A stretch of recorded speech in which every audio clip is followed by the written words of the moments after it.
Good afternoon, my friends. This is the Grim Flayer, and I hope you're doing very well today. Welcome to another Grim gameplay, another black-based mid-range brew here for you today.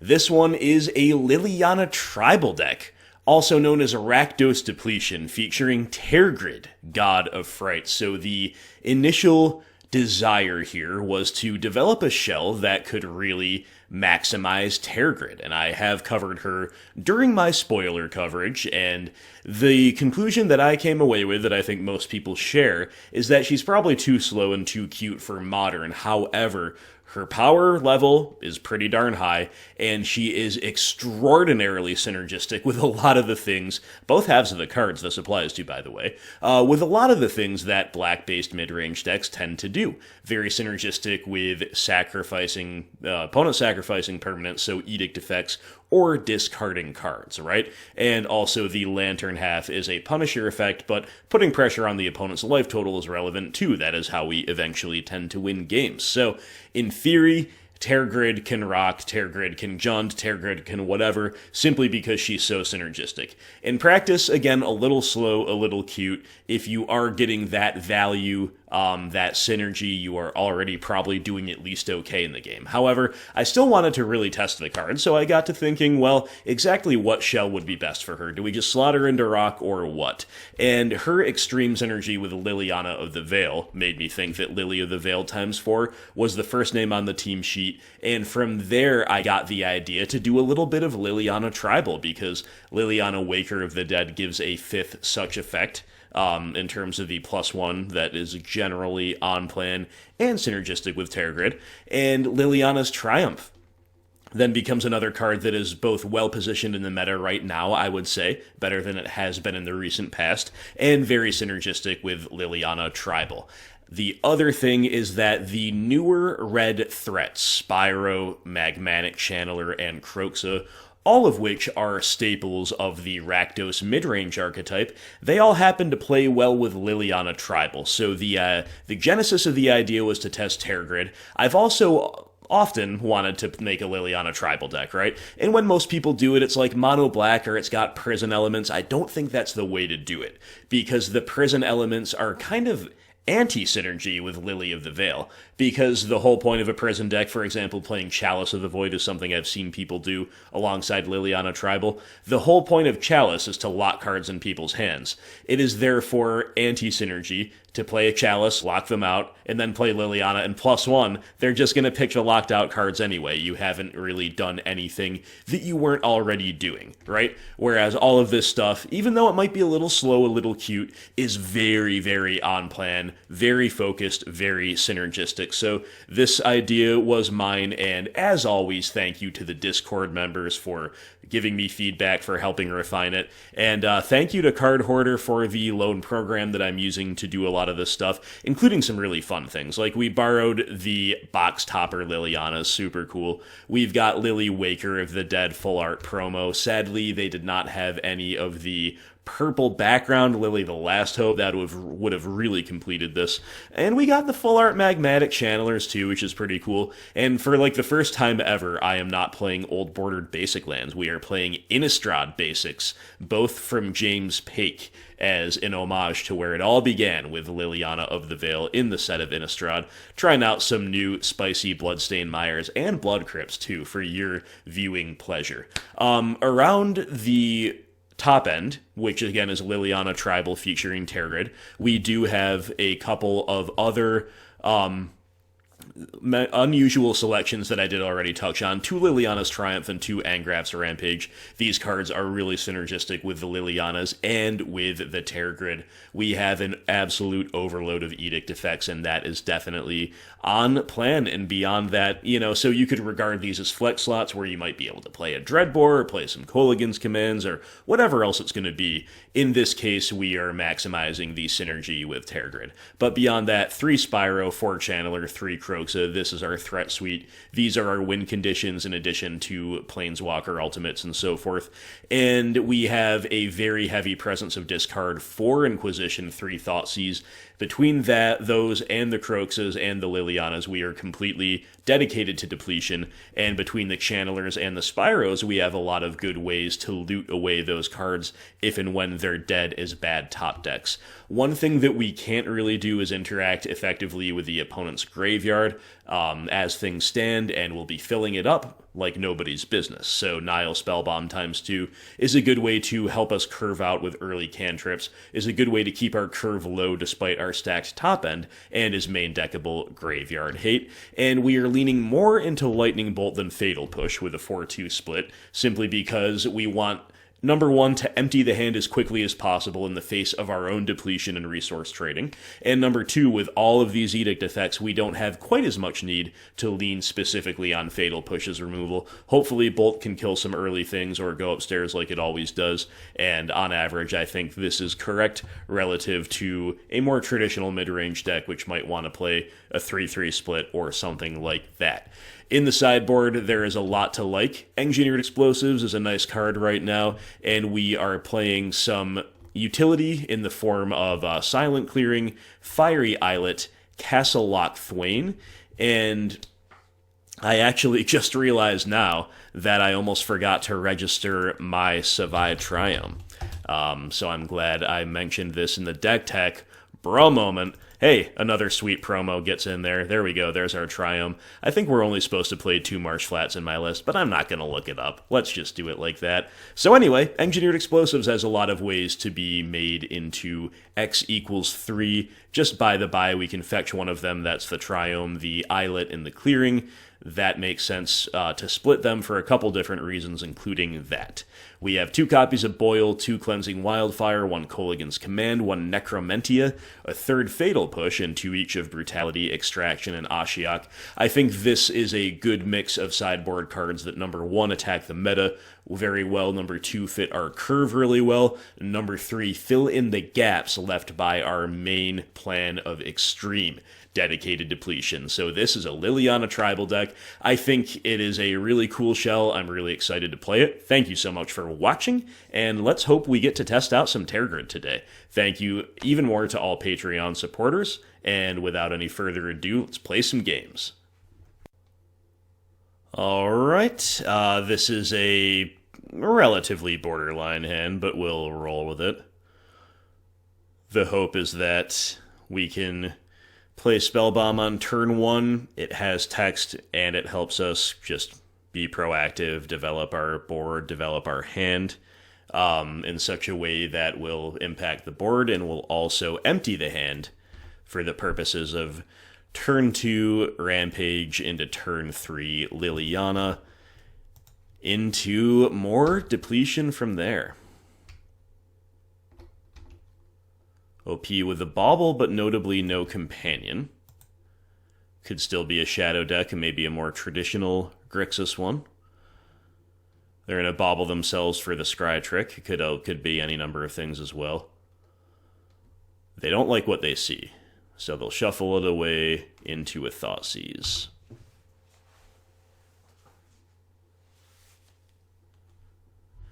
Down goes Lily, no surprise to see that against any of these types of decks. She is a very, very strong one.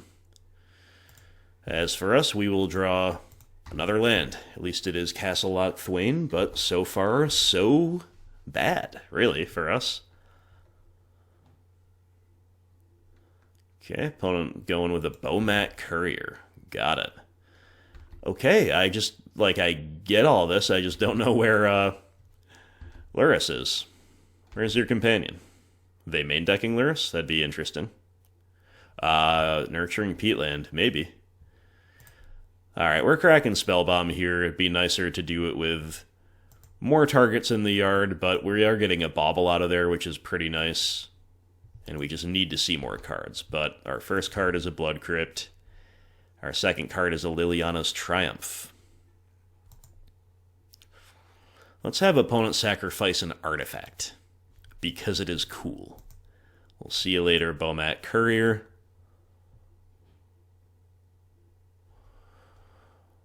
We're going to play a Bloodstained Mire because it conceals information better. They already know about it.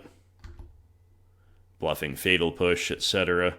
Maybe making OP think twice about firing off another discard for fear it will whiff. Scourge, oh the Skyclaves. Alright, no other threat. Nice, no other threat. So Scourge will get triumphed away, assuming we don't draw anything better. I'm going to get Blood Crypt here rather than survive Triome. We could use the Flood Insurance by leaving Triome in the deck. We draw Lily Vale. Nice. That's going to be the play. I think if they had a haste threat, they would have definitely played it by now. So relatively few draws from them will punish us. They could definitely have a bolt for her or something. That'd be acceptable too. That's a nice 2-for-1. Yeah, nice 2-for-1. And no other threat. So opponent probably sitting on a few more removal spells. We draw our first threat of the game, which is Magmatic Channeler.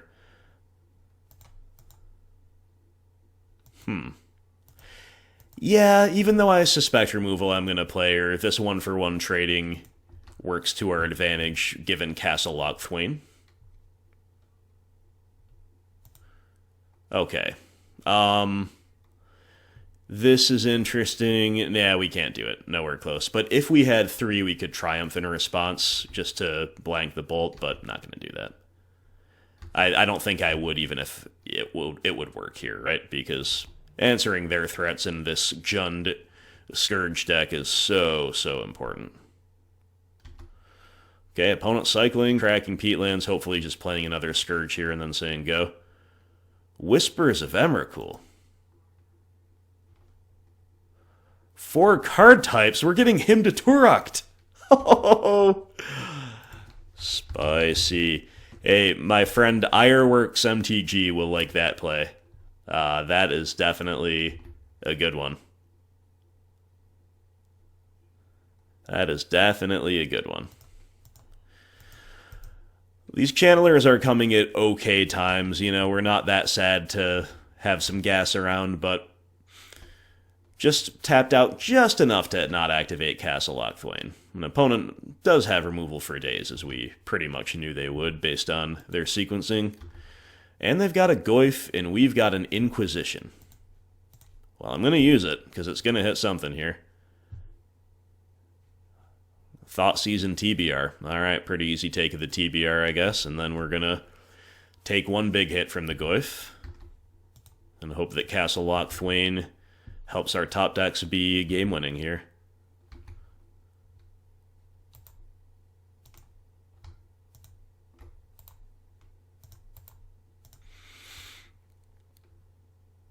We draw Kroxa into Fatal Push. Very nice.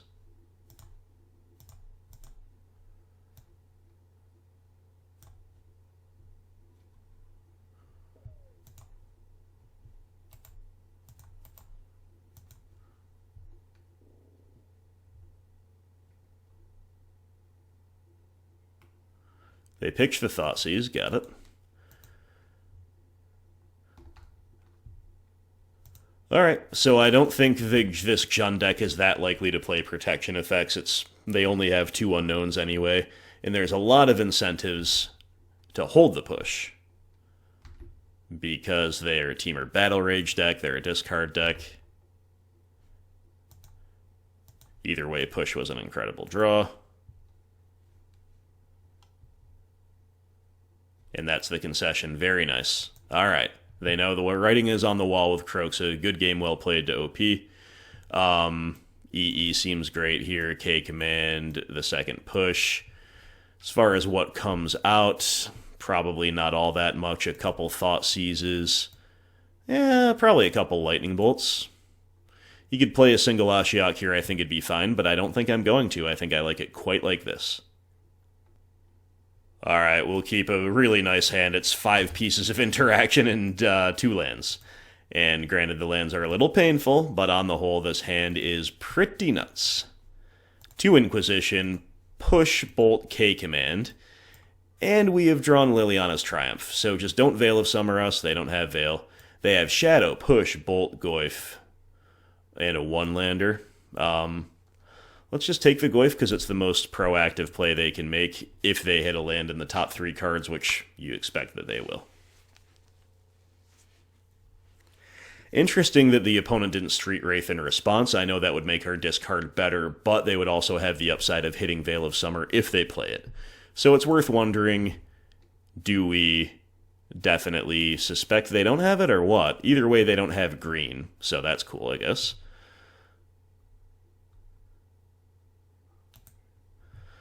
Alright, I think I'm going to Inquisition off the Pain land, which does bluff that we're holding up Bolt, but against a Bomat Courier deck, I do like that. They've got triple Shadow, Push, Lightning and Bolts, Whispers of Emrakul, which is nowhere near being Delirious, so I'm just going to start working my way through the threats, I guess. We did side out a couple Bolts here, right? Yep, but we just happened to draw the 2 that we left in, which could be good, you know? And they'll bolt us on the end step here. Or no, sorry, they'll bolt themselves. Got it. That makes sense. And hey, there's a courier that rewards us for doing exactly what I just said. You love to see it. You love to see it. So we know their whole hand. They're now Delirious, making Whispers scary. But we got our Croxus, so we are going to get something good out of their hand. Maybe at this point they'll just pitch that Fatal Push. I don't know. And we've got a push to beat one Shadow. Yep, they do pitch push. Soul Guide Lantern. A nice rip from OP. Let's draw an untapped land so we can K-command them. Yeah. Let's go. Alright, definitely just going to K-command the opponent to discard and shatter. Yep, they cannot draw in response. They can exile our graveyard, but at this point that's fine.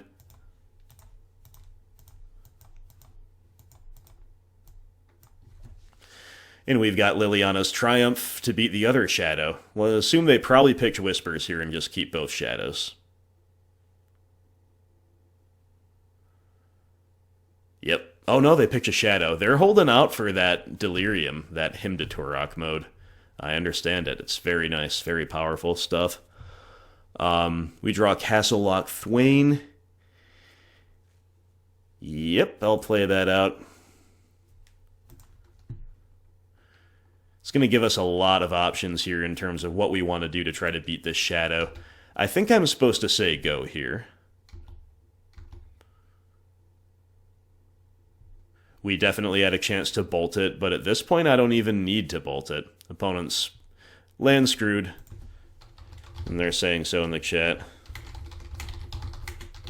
And that's obviously been very nice to us. Right, nice for us, rather.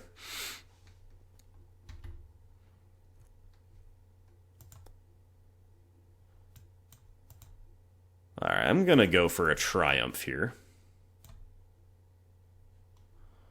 Be nice to get the 2-for-1 with the Liliana, but let's not be too greedy. Okay, they're not going to play out another Shadow.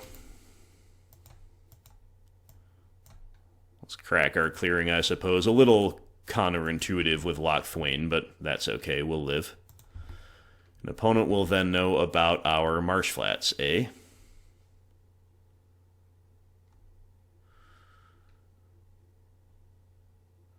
Alright, I think I'm supposed to continue emptying the hand here, so let's put EE on 1. Which beats Shadow nicely. And then, if they draw land for the Whispers, we can simply bolt them in response, and it'll be a 1-for-1 trade.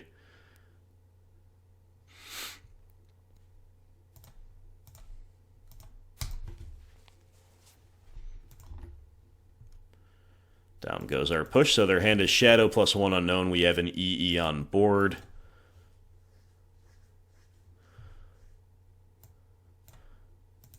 Even though we have another EE, I shouldn't need to set it on 3 in this matchup, so we're just going to leave that Triumph in the deck.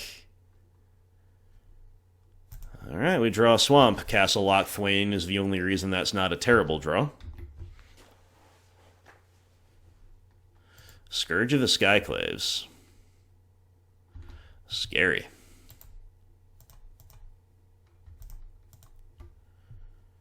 Lily of the Veil one time. Not yet. Magmatic Channeler into Nile Spellbomb. Alright, I'm going to begin with a Spellbomb, for sure.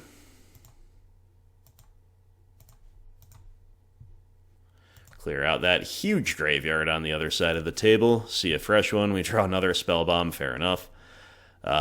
So let's just empty the hand with a Channeler and a Spellbomb, I guess.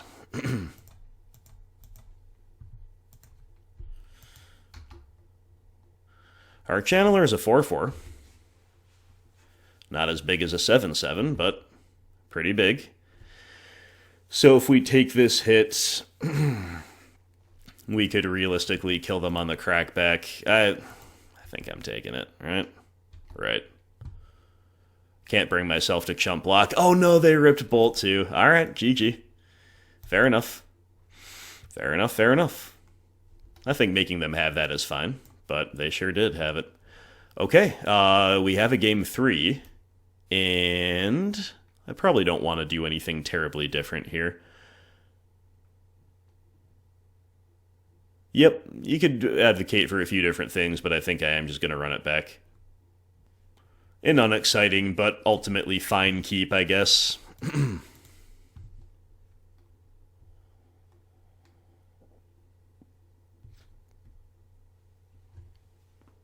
Hate to mull in this matchup. Turn 1 Inquisition's great. There are some very good spots for Lightning Bolts, although it's not as good as most other interaction overall. And Angrath's Rampage is just another kill spell, which we love to see.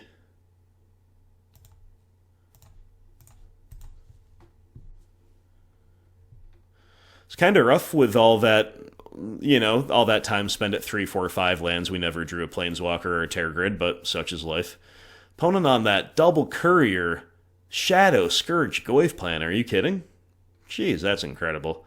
Alright, we definitely don't want to take Shadow. Anything else I think is fair game to take. I think I'm kind of supposed to work on the couriers here because they are the ones that can draw them multiple cards. We could regret that if we end up drawing our second Lightning Bolt or perhaps Kolaghan's Command. And we also fail to draw Push, Triumph, Lily of the Veil, etc. That's how this could go badly. It also could maybe go badly if the opponent draws discard, but if they draw discard in the first 2 turns, we're in big trouble anyway, because they kept a 5-spell hand and we kept a 3-spell hand. I would love to draw another discard spell myself. We don't, though. We draw Lily. That's amazing.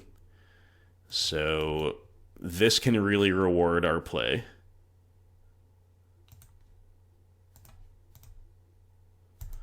And given the prospect of that, there is no reason to get too cute with our removal there. So let's hope they walk some threat right into the Edict here.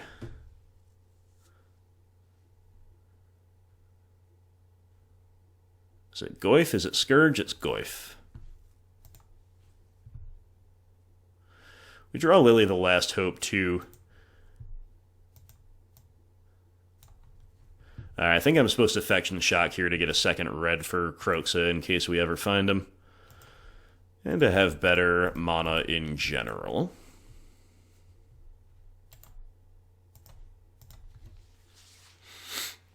So the hope here is that they just walk the Scourge into the Rampage. We get to tick up with Lily. We'll be in a great spot then. We don't. They have Lightning Bolts and a second land. And now the Scourge, they'll still, I guess, walk into a Rampage here, which is awesome. But no second Edict coming our way with Lily. Blackcleave Cliffs. Okay. You sack a creature. Here's some Cliffs. And hey, maybe they play a 1/1 Shadow out that gets killed by Last Hope. How sick would that be? Kroxa. Ah, alright. Pick Silent Clearing. And a big Shadow. And Kroxa coming back. Okay. We need a Spellbomb off the top, and we need to cantrip into Fatal Push or other removal. Instead, it is Blackcleave Cliffs. My god. Okay. We lose, and we lose straight up to top decks. We mill over hoping to get lucky, and we don't. I'm just going to concede, just like the opponent scooped to Kroxa there. We're going to scoop here. I think our deck looked great. We just couldn't top deck our huge top end at the right spots in either post-side game. So good games well played to OP. Alright, we're keeping this hand. Double Bolt obviously has a mixed application, right? But not as mixed as like a double Fatal Push hand would be. Always able to go to face. And opponent mulling deep. Opponent mulling deep. With that kind of a deep mull in a blind game 1, I am somewhat inclined to play a Nihil Spellbomb on curve. But I'm not going to, because I find it unlikely that even the most broken decks will kill me on turn 1, having mulligan that deep. And I also don't want them to just scoop and go to game 2 without really revealing what they're on. Dark Slick Shores Pyrite Spellbomb. Okay, I still don't know what this is. I'm going to fire off, I think, a single bolt here to just do something and start filling the grave for Kroxa and all that good stuff. But I'm going to be a little more judicious with my second bolt. Speaking of Kroxa, we have found another good against a deep mulling opponent, am I right?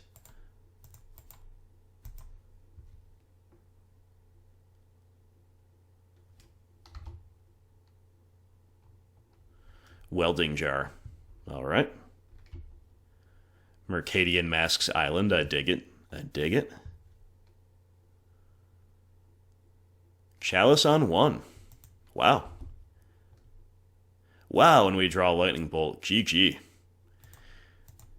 Well, we were rewarded in a somewhat significant way, perhaps, for playing that first bolt out. But in a way that could prove more significant, we could be punished for holding the Spellbomb if they are like an Emery deck, maybe? One really interesting line here is to simply Marsh Flats, Bolt on the end step, and then... Oh, it's Arayo. It's an Arayo deck. Gotcha. So Chalice protects Arayo really well. So I know this thins out our deck just a tad, but we are going to bolt upstairs into the Chalice on purpose so we can escape Kroxa with the draw of a fetch land this turn. And we don't, but we draw Lily, which is quite fine. And we'll also be able to +1 freely because we got some cards locked in hand by Chalice. Pyrite Spellbomb could be fired off here off of Glimmer Void, and indeed it is, so now we just need a land for Kroxa. Never didn't have it. Let's go. Kroxa OP. We need to lose the other Kroxa, which is not ideal, but some very, very nice stuff going on here for us, on the whole, despite a pesky Chalice of the Void.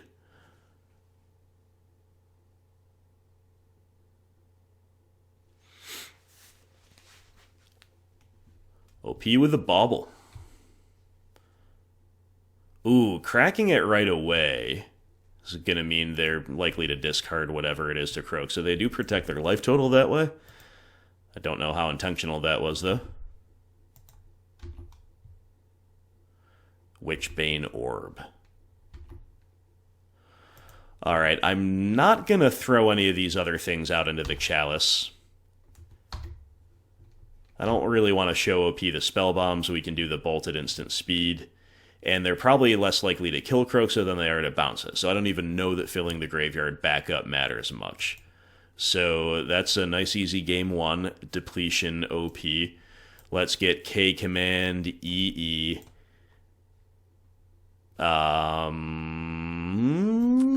Probably a surgical, a push.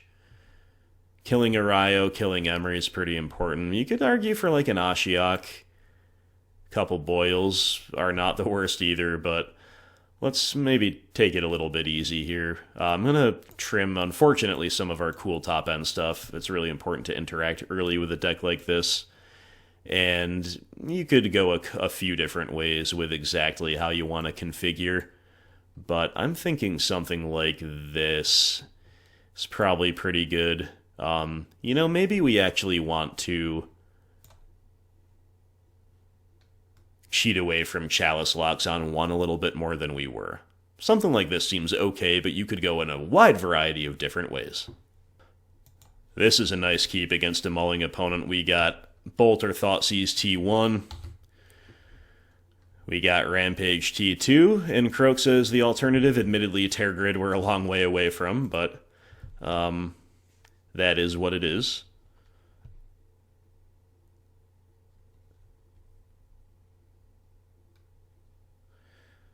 Uh-oh, the EE on 0, that means they're going for the turn... Whoa. Thought it'd mean they'd be going for the turn... Whoa. I almost skipped past my turn, too. I said whoa a couple times there, because some unexpected things are going on, my friends. I thought maybe we were about to see a turn 1 Araya. We're not. We are seeing Emery. Aha, that makes sense as a cost reducer for Emery. I'm going to take Emery even though we can kill this card, simply because there are a lot of must-kills in the deck. Opponent repealing their own EE to draw. That is really cool. That is spicy, if I dare say so myself. They show us a land we didn't know about, so there's 2 unknowns. I guess they're about to play 1. They redeploy the EE on 1. The EE loops are pretty exciting, not gonna lie.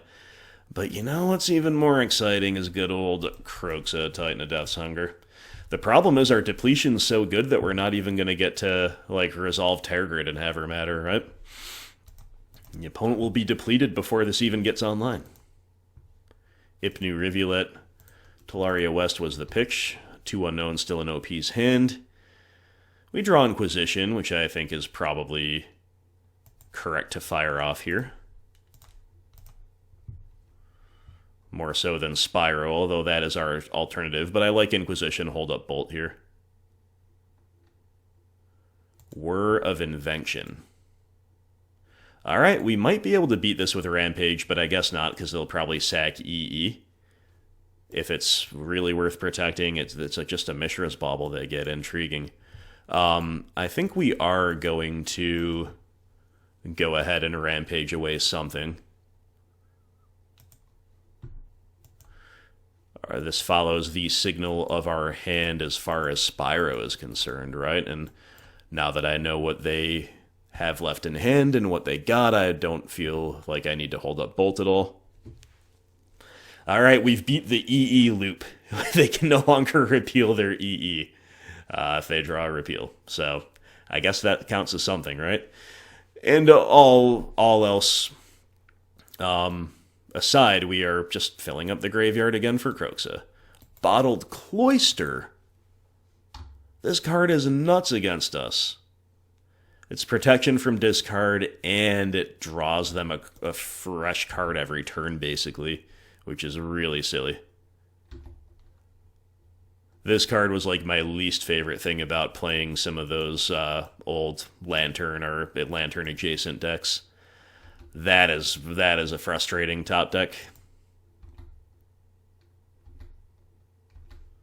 So they just rebuild their hand like crazy, and again, can't really get it discarded out, except by instant speed effects. So I'm playing Channeler over Spyro because holding up Bolt here now makes a lot more sense, and Channeler is actually a better clock and can help dig us toward answers. I'd like to kill this thing, next turn. The Kolaghan's Command. I don't expect that we will be able to beat it at all over a few turns. And if we're able to beat it without answering it, it will be because we're beating down. And Channeler, again, good for that. OP with 3 cards in their hand will go for a Talaria West.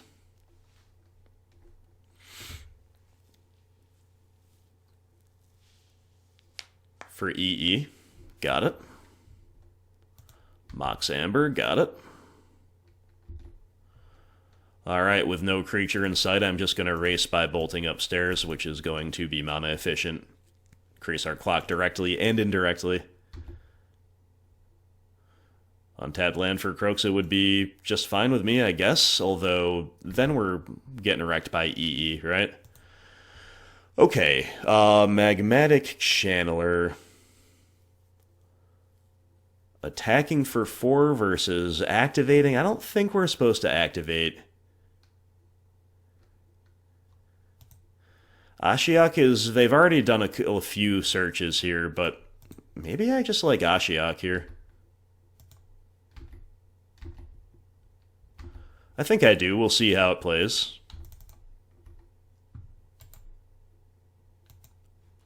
Self-mill, exile OP's graveyard seems good.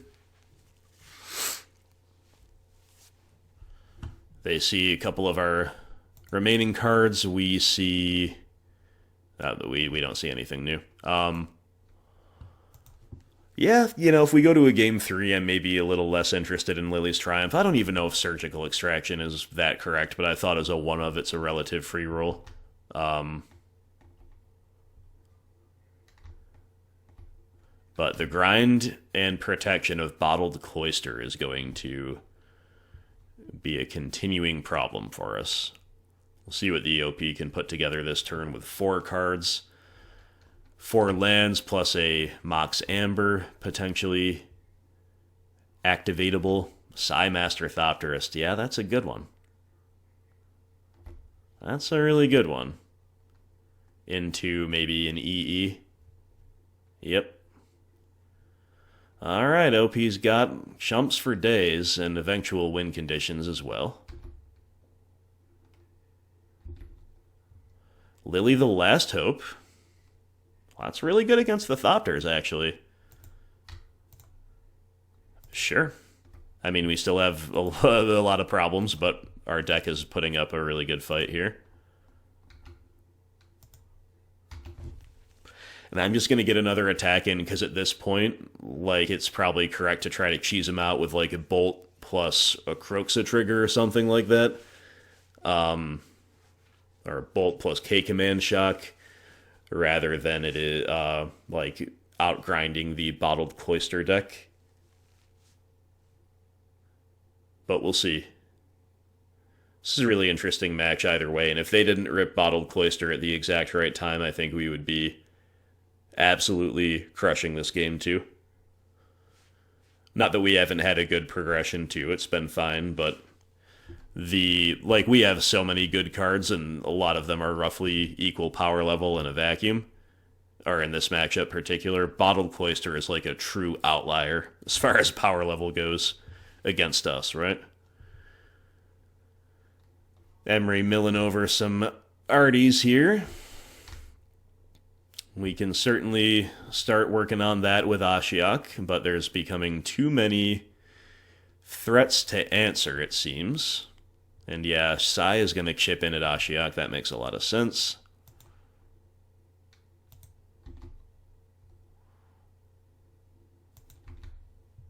Alright, Lightning Bolt. Interesting.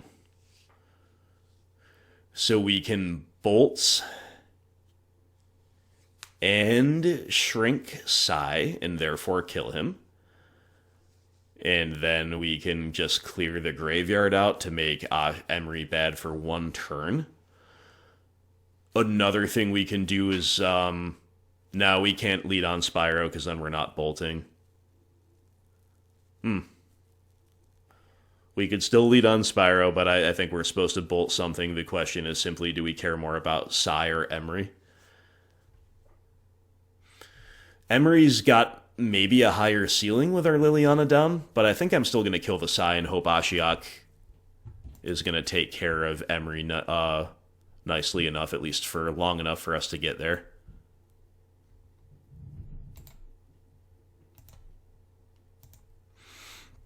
And our graveyard is quite big enough. This time I'm going to mill the opponent to get a little more info, and also as a way to take away, you know, one of tutor targets if the game goes longer or what have you. So we see nothing else new, really. Whir of Invention, Repeal, Bauble, Glimmer Void, all things we knew of. So the fear here is that opponent just has something they can get value off of immediately and then buy back with Emery, because that's just continuing to outgrind us. They have a Spell Skite. Interesting.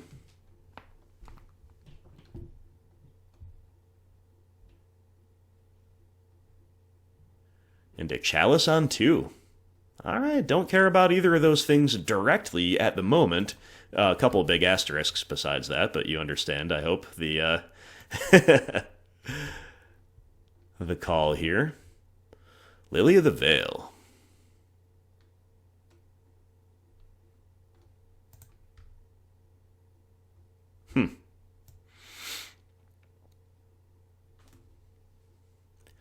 You know, I actually don't think I'm supposed to play Lily. I think I'm supposed to play Spyro.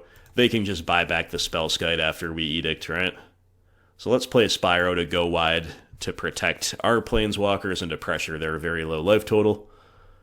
And not gonna activate Ashiok here. Gonna leave it around at 1 because I have a feeling it might be shutting off at least one card in their hand.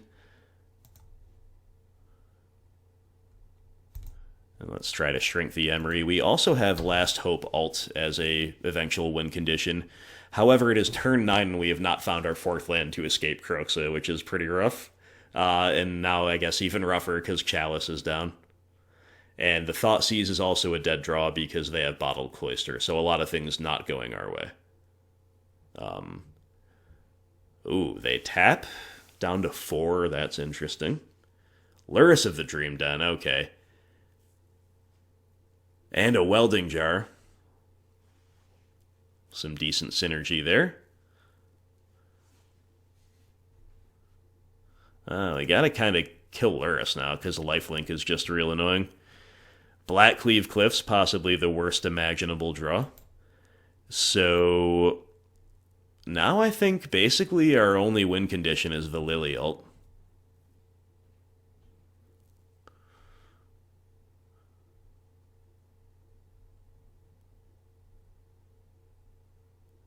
And to be fair, that's not an awful one.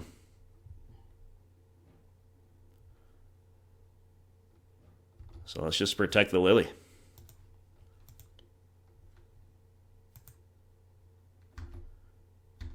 Bottled Cloister. Pretty intriguing game, though, my friend. So can they beat the Lily ult? Or can they otherwise do something extra broken this turn? They also do have to wonder about their life total. We could be just holding up Lightning Bolt. One false move going down to 3, and who knows, right?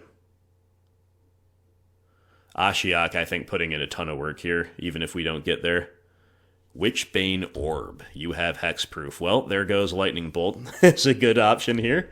So we're all in on that ult, huh? Opponent assembling so many different locks here. Crucible of Worlds. Oh my goodness. This is mega spice. But we are getting to ult, my friend, so let's hope there's no Ensnaring Bridge, because we draw yet another brick. Alright. I guess Ensnaring Bridge and Bottled Cloister are a pretty bad pairing, right?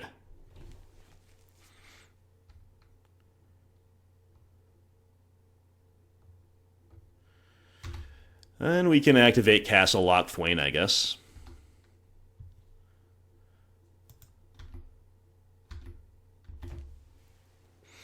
Well, we got an emblem. Liliana Tribal side quest accomplished, right? Pretty exciting.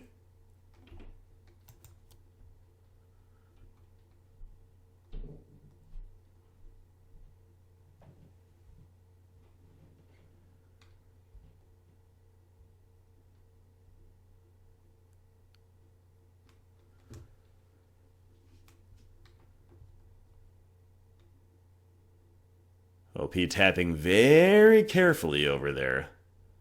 They're going to mill themselves. Okay. Looking for an out. Ensnaring Bridge is milled over, and that's what they buy back. Are you kidding? Are you kidding? I said EE and Bottled Cloister is a bad combination. That's actually not true at all, because I was forgetting about the templating. And it's actually a really good combination, because they can attack on their turn, we can attack on our turn. So now we need to draw Kolaghan's Command exactly, I think, to have a shot here. And never mind that, they have 2 welding jars. I think we can probably concede. Sorceress Spyglass into their own chalice. You love to see it. Whoa, turn off auto yields. So we might as well at least draw off Locthwain here.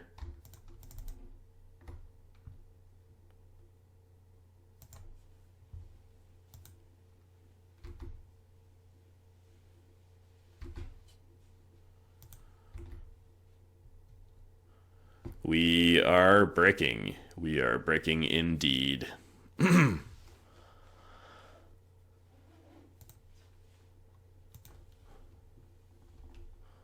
Yeah, I mean, we might be able to scoop. I don't think we have enough targeted removal to beat double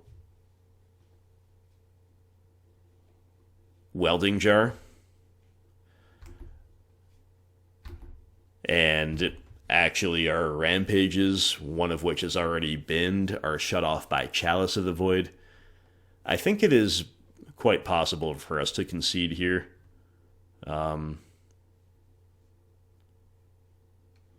So maybe see a little bit more what the opponent does. Maybe mill is a win condition, actually, but they can mill us with Hypno Rivulet. Pyrite Spellbomb, I guess, is probably a win condition for them. All right. I think I'm going to take one more draw step, just to be sure, and then we're likely to concede here.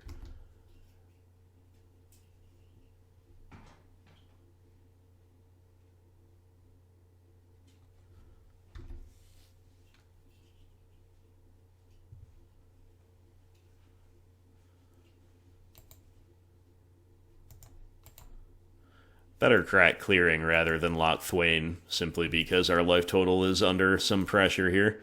But if our draws could be any worse over the last, 6 turns, I don't really know how that could be. Yeah, everything's either totally dead or totally locked out. We got pretty good, and we had a decent progression. So, yeah, that was a fascinating game, but I do feel extremely aggrieved, extremely unlucky. Having seen more of what they're up to, Rampage number 2 definitely has to be in. Unfortunately, this is just not the matchup for Tergrid, so I'm going to cut the final one. Probably would have in the beginning if we weren't just testing her, right?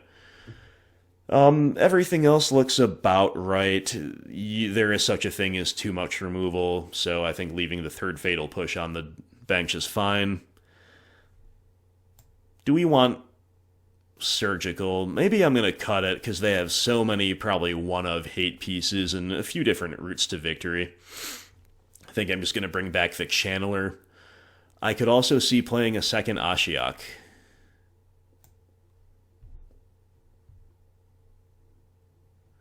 I think I'm going to cut a single Inquisition. We just saw far too many, or a single Thoughtseize, I guess is better. We saw far too many discard spells off the top there. They're obviously good here, but opponent can top deck really well too. I like this. Alright, 1 Inquisition, 2 Bolt, sure I'll keep. But, obviously we just need to do a little something off the top that's not this. But turn 1 discard's gonna go a long way. Luris, Repeal, Spyglass, Spellskite. Crucible of Worlds. We could take the Spellskite and plan to just Lightning Bolt Luris. I think I'm going to do that. If my hand was more evenly distributed in terms of power relative to their hand, I think I would actually take the Luris to ensure no X for 1 shenanigans. But since it is not,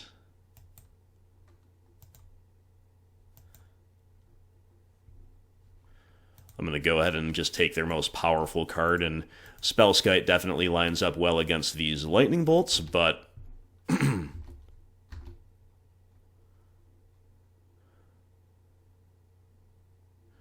here's the Spyglass, so I guess we kind of have to cantrip in response,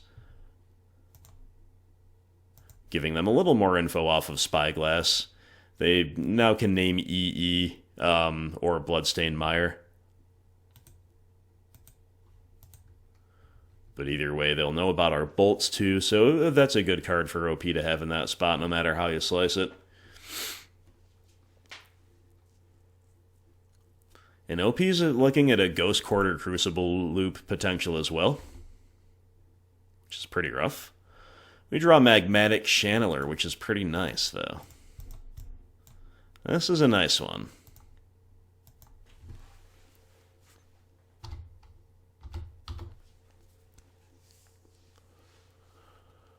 That is a nice one, giving us the ability to filter away cards that are dead to their lock pieces, establish a little bit of pressure, do something proactive rather than being at their mercy.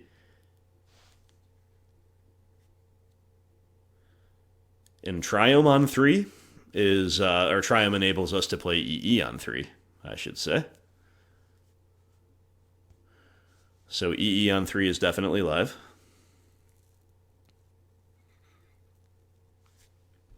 There's that Crucible.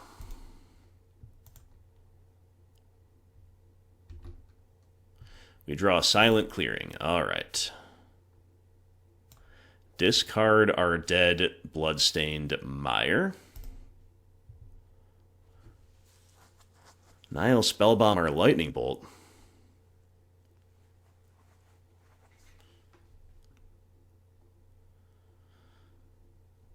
Well, if we play the Bolt, we can... if we pick the Bolt, rather, we can play Bolt, play EE, and try to erase them the most effectively that way. I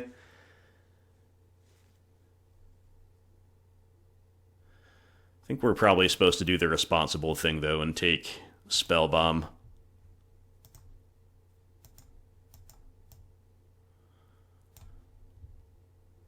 And also, I'm going to run out this EE on 3.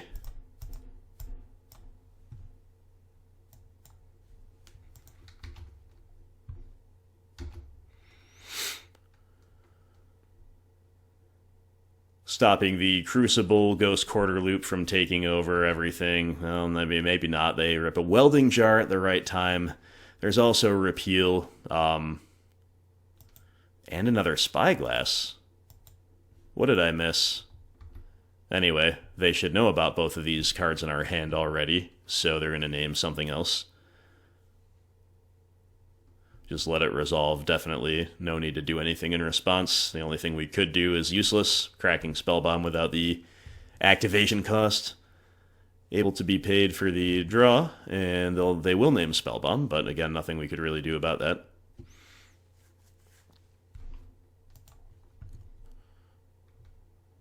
Alright, there GQ us into a mountain, I'm going to bolt him.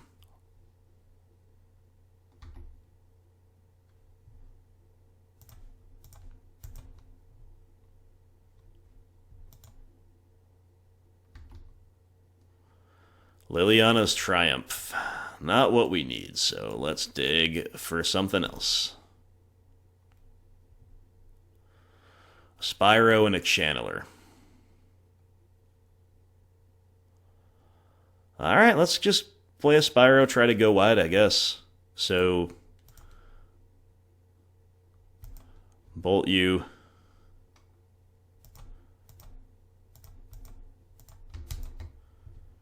See a couple fresh ones. Ooh, Fiery Islet plus Inquisition. That is insane. The fact that this isn't a black land is so bad against Repeal and Luris. But fair enough.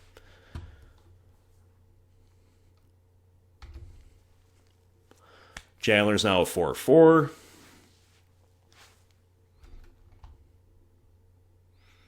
Repeal does so much in this deck. It is definitely a fascinating one. I should turn off auto yields here because I guess we just want to give them as much to think about as possible. We also will float red in response here.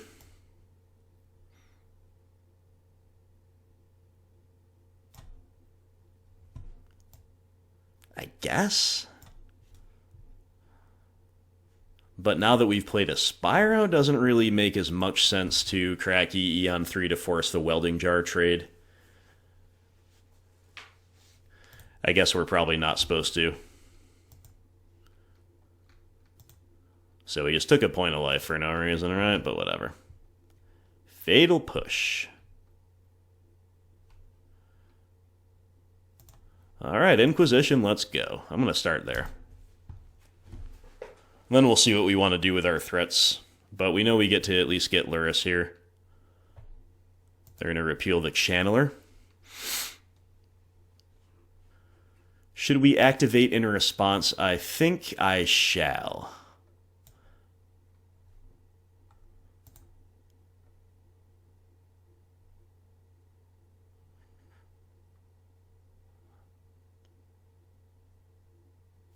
Okay, we'll put a Kolaghan's Command there.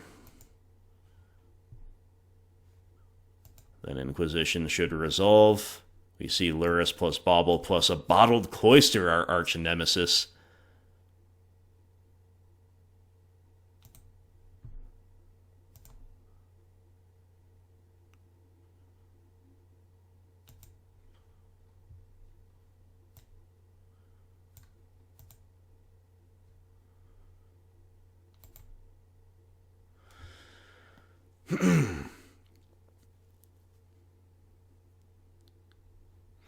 Definitely just discard Chat or something, right? Alright, here we go with a one-lander that we sadly do have to mulligan. The previous opponent scooped to our K command, we did also have some lag. Right as it was being resolved, I guess we bought him a redundant Lily, especially because we only have 2 lands, so we have no guarantee of curving out into even one of her. But otherwise, this is a quite good 6, you have to assume. And we are against Blue Tron, Oblivion Stone, Double Thirst for Knowledge, Ugin the Spirit Dragon, 3 lands. Nice balanced hand from the opponent.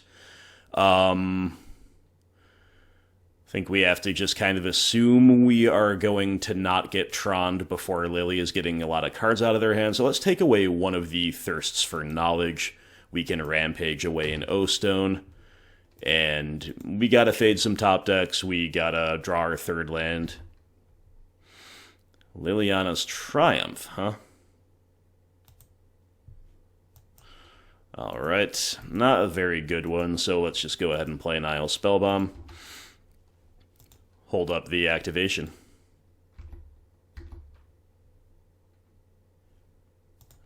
Opponent going straight up tower into mine, huh? So no permission, at least.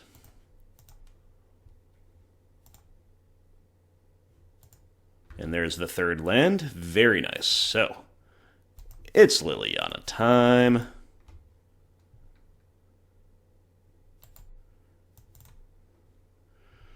I think I'm going to pitch this backup Swamp. It's likely that we lose one of our spells next turn, but let's at least give ourselves the option on the off chance they do play a Triumph target. We'll get a nice 2-for-1 off of it. And we get the island out of their hand, which is more evidence that they are marching up toward Tron. But they don't have it here, and they don't play it here. They play the O-Stone. That's really good for us. Okay. Castle Lochthwain. I think I'd rather have that than the Triumph right now. So let's take up and pitch the Triumph before we give them info that they're going to lose their O-Stone, and then we're going to Rampage away the O-Stone.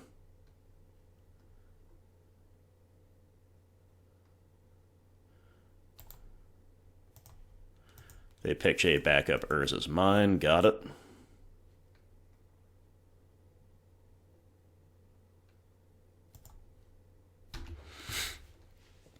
Lochthwain seems like a really good card under the circumstances, but will not beat some of their best top decks, you have to assume, right?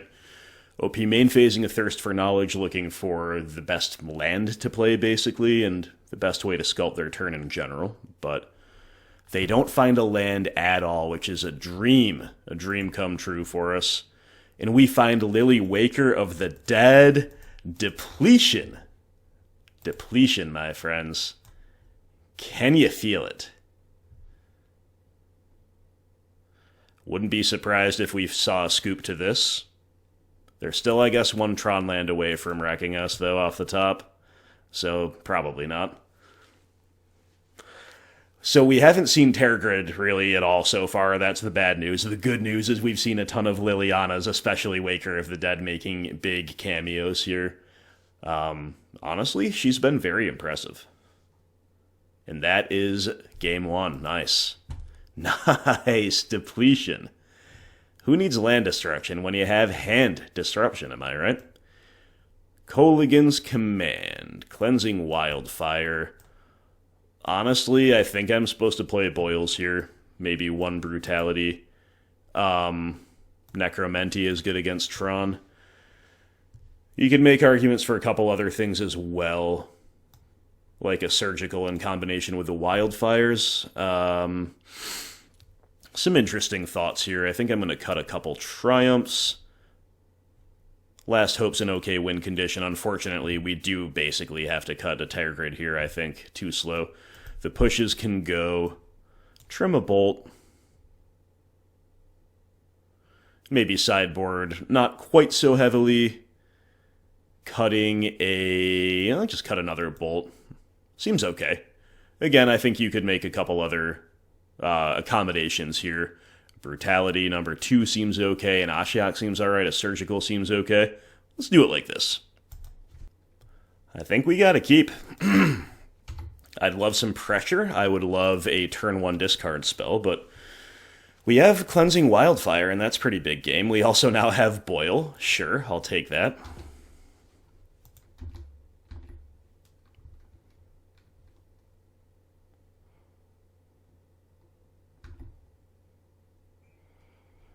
Because we have Waker of the Dead in hand, and because we have hopes of curving out, I think I'm just going to fire off a Bolt upstairs here on the end step.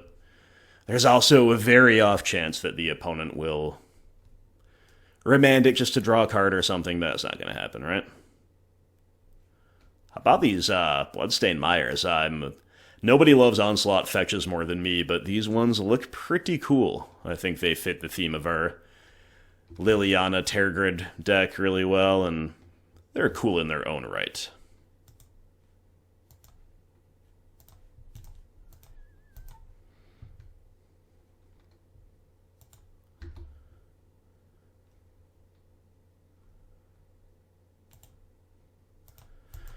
I do like the draw of a third land.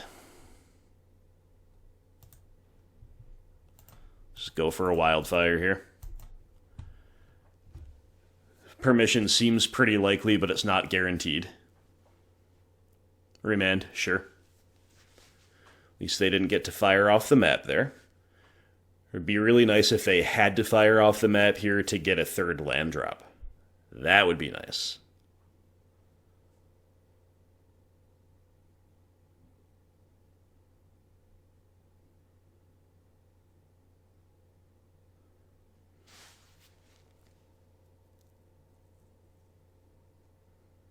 They do not. Field of Ruin into O-Stone. Got it. Liliana the Last Hope. This is really interesting. Because a Necromantia, this is where turn 1 discard would have been great. We're going to give them a bunch of zombies, though. Or as many zombies as there are cards in their hand, right?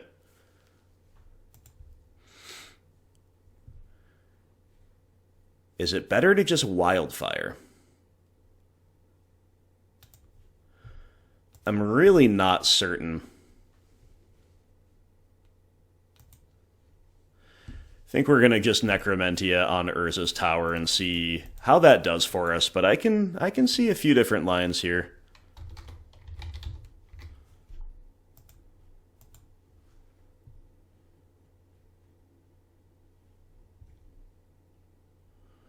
They have double mine in hand. Bra moment. Named the wrong one. Okay, I see a Dismember. Cyclonic Rift, a Blast Zone. I'm not seeing too much that's crazy. Couple Shark Typhoons. Worm Coil Engines. A single Warping Whale. Yeah, there's a lot to hate. There's probably more too, but this is good enough. Repeal Ugin Double Mine is their hand. Yep, name Urza's mine, kids. Don't get caught up in Urza's tower being the end-all be-all. We would have given them a couple zombies, though, so it's not strictly worse, but obviously denying them the land drops puts them in a much tougher spot than they otherwise would be. And overall, I don't know if we're rewarded for the Necromentia. I don't know exactly, on average, whether it's better to do that or have done something else, right?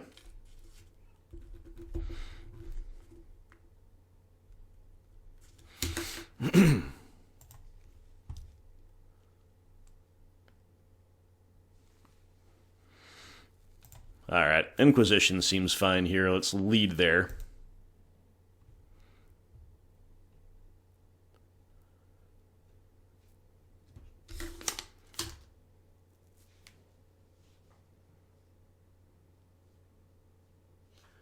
We know we had at least one hit, and there's the repeal.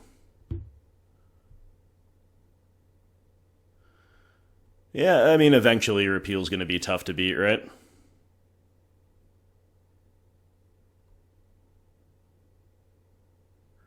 Sure. Think I might, well, I think I'm still going to wildfire them, even though it's not even that good anymore, simply because I want to hit a 4th land drop.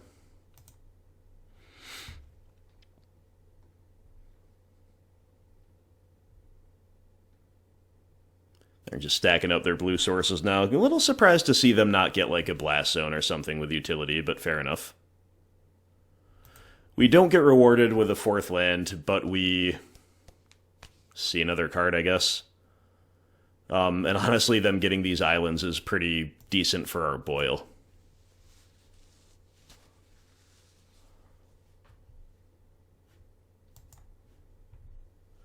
Blackleaf Cliffs. Alright, so I believe their hand is Ugin and Island. I think we know both of those things. An Angrath's Rampage is not the very worst. But I think let's get Last Hope down and start giving them something to maybe worry a little bit about. Of course, they'll be able to beat her and everything else pretty badly with an Ugin. Oblivion Stone can answer her too, but that's a trade I'm okay with making. I don't think we're supposed to tick down and try to get lucky. Let's tick up and present an eventual win con in the event that, like, we catch him unable to boil. Whatever else goes on. Academy Ruins, interesting. You know, just continuing to make land drops that way, I guess. if that's what they want to do.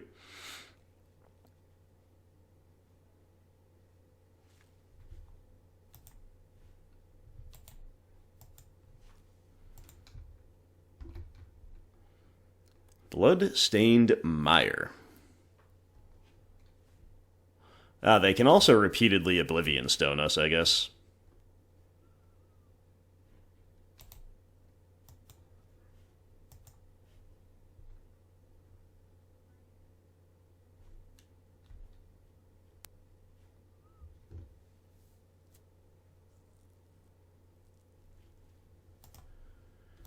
I think we're just going to wait for them to deploy a 3rd island and then go for a boil.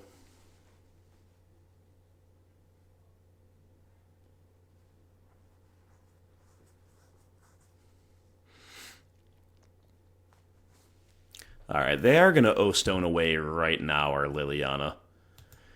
Is it worth taking care of 2 islands to boil them out, or should we get greedy and wait for a 3rd to hit the field? I think we're supposed to get greedy and wait for a 3rd. If we walk into permission, that will be very bad. But I think they're going to play an island here. They do. And I think that's going to be important if we're going to win this game to get a very big boil. So going for the higher upside line, I understand all that. It's not ideal. Thirst for knowledge and response, got it.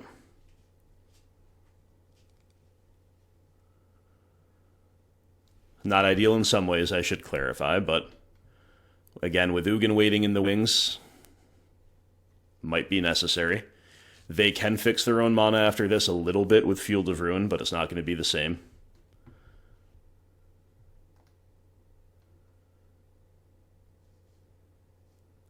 Okay, they get to pick an expedition map, so it was a draw too.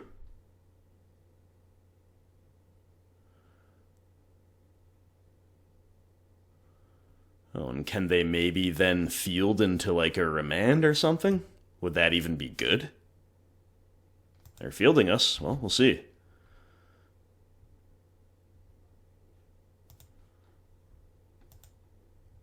There's a fourth island for us to destroy.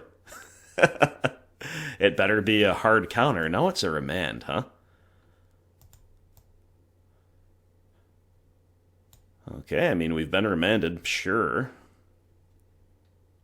And that's the game. Yeah, I think a bit of a misplay from the opponent. We were about to untap and boil them, and that would have been a 4 for 1. So Boil, my friends, remains OP. As does the depletion. Liliana's been amazing this league, including Waker of the Dead. I am not going to lie, this is like my 7th match with this deck, and I've had other good games too. I can't draw Tergrid for the life of me, or resolve her even.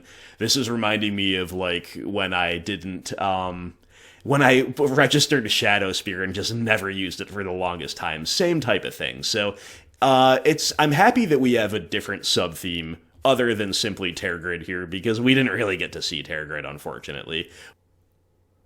Alright, my friends, so what am I supposed to call the video now? I was gonna call it, like, Liliana X Tergrid, or Liliana Tribal featuring Tergrid. We didn't even feature Tergrid. She was an inactive god. She was a passive observer from the realm of the divine, watching her chosen one, Liliana, wreak havoc upon the modern landscape. And don't get me wrong, that's plenty cool. So I guess this is just like Liliana Tribal, Rakdos version, and Tergrid, a bystander whom maybe we will test some other time. But for now, this was still pretty fun. Again, I guess I've been lucky in my Grim gameplays thus far, like when we try to test Sarulf and play some Cheville alongside it, we just draw those cards every game. Similar stuff has happened lately. Today we were not so lucky. Tergrid still basically untested as far as I'm concerned. And to be clear, she's again very synergistic, but kind of the least competitive in a vacuum part of the deck. If there's a shell that makes sense for her, it is probably this one. In practice, a Liliana Tribal deck like this actually looks pretty good without her, too. You play another couple lower curve cards, as I believe I said in the beginning of this video, and you're off to the races, too. So, this was a successful run out, besides missing out on some Tergrid action, some Lantern activations, and some Tergrid beats, and all of the synergies therein. But the Liliana package looked great. The little tweaks to really synergize maximally with the Liliana package, like Rampage, and to a lesser extent Triumph, looked great. Rampage looked great just because it was so flexible, and Triumph is great when it lines up, much like other creature removal spells are, right? You know, you consider a Terminate in its place, whatever. Basically same energy, with a little bit more thematic and synergistic power behind it, right? Other than that, the Rakdos core obviously looked great. We're doing Spyro things, we're doing Kroxa things, we're doing Rakdos interactive things. Life is good, and it is just such a pleasure sometimes to play with cards that look like this. Black is the coolest color in Magic. Red complements it well. What are you gonna do? We're here to have fun. We even got to do some cool stuff like Necromentia on Tron. We did not get directly rewarded for it. As I said at the time, I think it was a bit of a toss-up. I didn't feel very strongly about the play one way or another, but it did take the opponent off of Tron, and it did force them into a more island-heavy progression, so in that sense it paired really well with Boil. So definitely, opponent walked into the Boil a little bit, but still, even if they had only let us have a 3 for 1, still would have been really, really nice with all of those other lands already out of their deck. No way to assemble Tron blah, blah, blah. So a good outing all in all. And yeah, as far as how to beat a deck like this, well, if you do happen to be on mid-range and you're up against Tergrid, she is kind of designed to beat up on your archetype more than anything else. You might feel a little bit aggrieved about that. What does this card even do against combo, right? But it's definitely one that you have to watch out for. I would say to be mindful of the flexibility of this card. It will count as a creature in graveyards for the purposes of scavenging ooze, and in hands for that matter. Growing the Tarmogoyf, Delirious Grimflayer, all the rest. The tap effect is a Punisher effect from the Lantern. You'll want to take as many hits from that as you possibly can. Sacrificing a non-land permanent or discarding a card is more or less a death sentence if you have repeatedly to do so to stay alive in a mid-range mirror, but there are exceptions. If you have discard spells in your deck, post-side especially, you might actually get rewarded for that a little bit more against Tergrid's Lantern than you otherwise would. Because number one, you can Thoughtseize away the Tergrid, this is a big haymaker. You have that much little more incentive to leave discard spells in, and if they're bad top decks, you can at least kind of shelter them in your hand as a way to shelter yourself.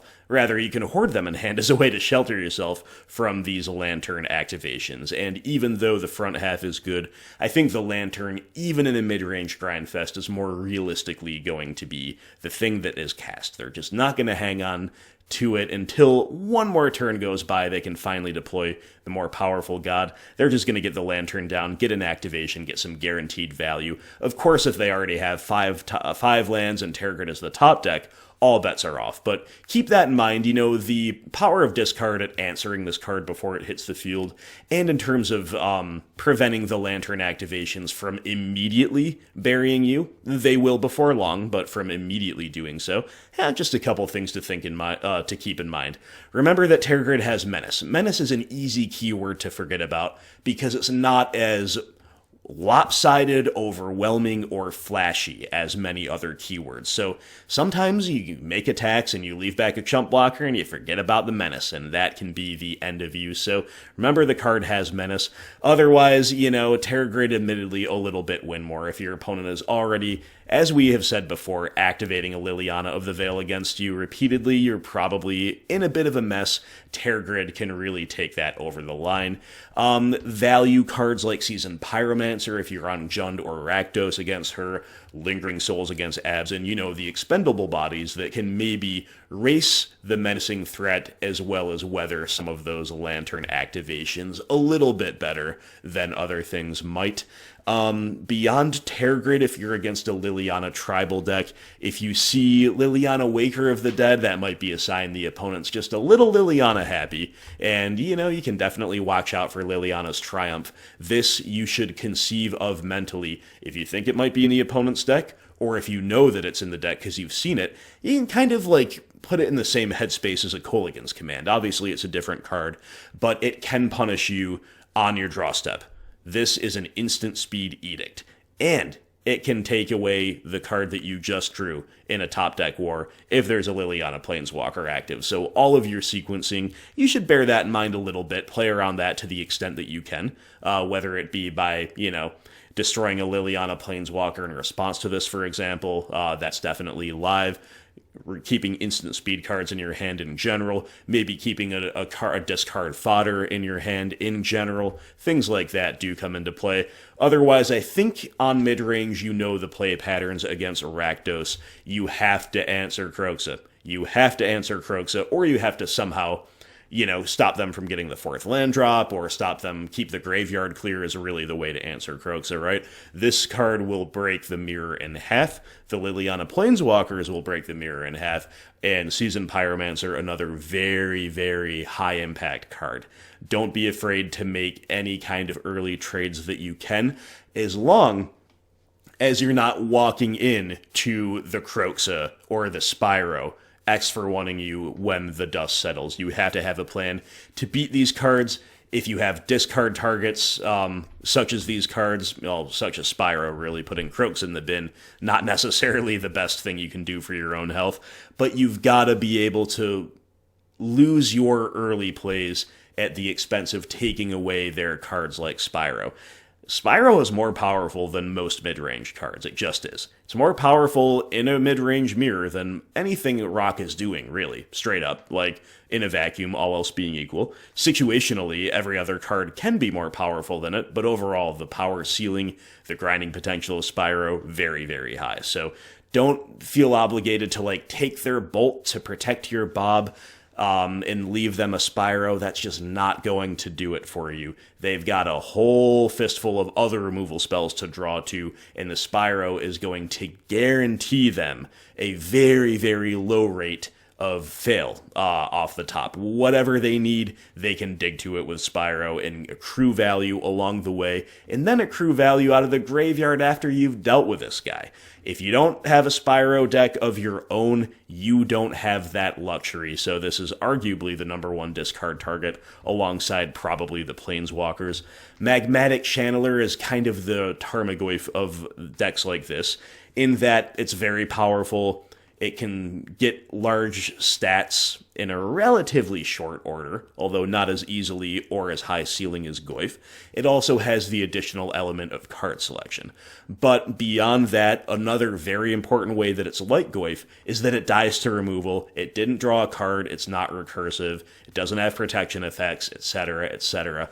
And it can even be a tempo positive exchange for you, the removal spell player, if it's a Bolt and there's not the +3/+1 clause met. It's another thing to keep your eye on, of course, just like you would be monitoring the graveyard against Tarmogoyf for Grimflayer. You'd monitor it in the same way for different reasons against Channeler. But even if it's a simple Fatal Push, guaranteed kill on it, that's tempo positive. Keep that in mind. Try to find the spots to be tempo positive. At the end of the day, mid-range mirrors are about card advantage. They really are. But tempo is not something you want to leave on the table, and the life totals matter too. Ultimately, the card advantage axis is the axis around which the match turns, but don't neglect the other elements if advantages are available to you there. Otherwise, Rakdos decks, I think, due to these looting effects, are more likely to play high quantities of discard as we are here. 6 1-mana discard spells is stock in BGX. 7, I would say, is stock in Rakdos. You do see 6, but you also see 8, right? And you do see 7 as well. Keep that in mind, both in terms of how likely you feel you are to get Thought Seized on T1, and how likely you are to win a top deck war. Sometimes it can be worth gambling and saying, okay, I'm going to put them dead unless they top deck something this turn. Because number one, if you play more cautiously, they've got on average better top decks than you do. Probably. If you're like on Rock, they definitely do. On the other hand, they also have a higher percentage of whiffs off of the top. So even though you have a higher percentage of live draws, they have a much larger critical mass of cards that will bury you. So just keep those kind of general principles in mind when you're sequencing, when you're grinding against this awesome deck. So thank you so much for watching. Any other questions on what to do against Rakdos, let me know. Oh, another thing to mention, Rakdos decks are almost always Blood Moon decks, although with the Uro ban, as I'm recording this, in the works, it has not taken effect yet. I don't know yet what is going to be banned alongside it, but even the sheer weight of Uro alone leaving the format means that Blood Moon is less necessary. But do keep in mind that Rakdos is a great Blood Moon shell. You definitely have to wonder about being Blood Mooned, all else being equal. Fetch your basics, play around Moon, don't get mooned out if you can otherwise help it. There you go. And again, any other questions, let me know. Thank you for watching. Thanks for tuning in to these Grim gameplays. They've been really fun so far. We're going to do plenty more, as well as a wide variety of other content, and I hope to see you for all of it. Take care. Talk to you soon.